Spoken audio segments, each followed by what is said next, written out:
vai quebrar barreira, que vai arrancar ferrolhos, amém? Que cadeados vão ser quebrados nesta noite.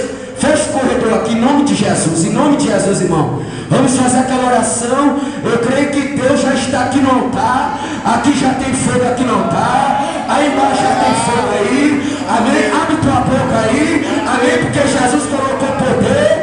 Deus te deu autoridade nesta noite. Amém? Vai dando glória, vai dando glória. Vai dando glória, porque eu creio que Deus é dia de Deus. Vai dando glória, vai dando glória.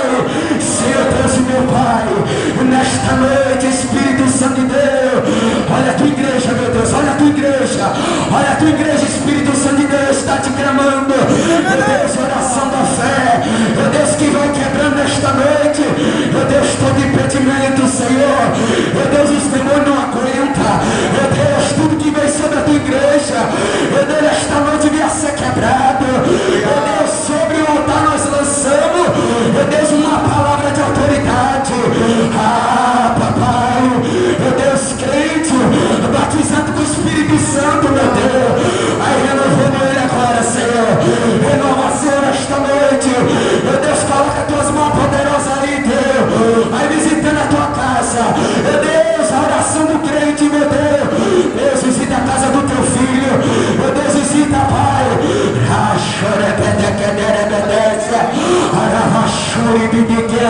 Ah, crente, vai dando galo, grama, ao semelhante para Deus aí. Ah, Senhor, quebra todo impedimento nesta noite, Senhor.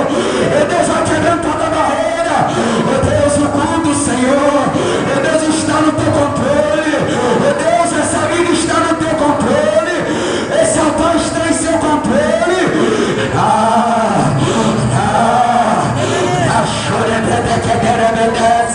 Vai quebrando, Senhor. Quebra nesta noite todo o poder das trevas. Em nome de Jesus.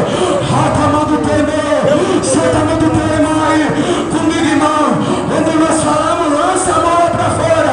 Que todo mundo olha para fora, fala: sai. Toda obra de macumba, sai. Toda obra de inveja, sai. Em nome de Jesus, você crê? Bata a palma para Jesus nesta noite. Que o Senhor venha continuar falando neste culto. Eu agradeço essa oportunidade em nome de Jesus. Glória a Deus, aleluia.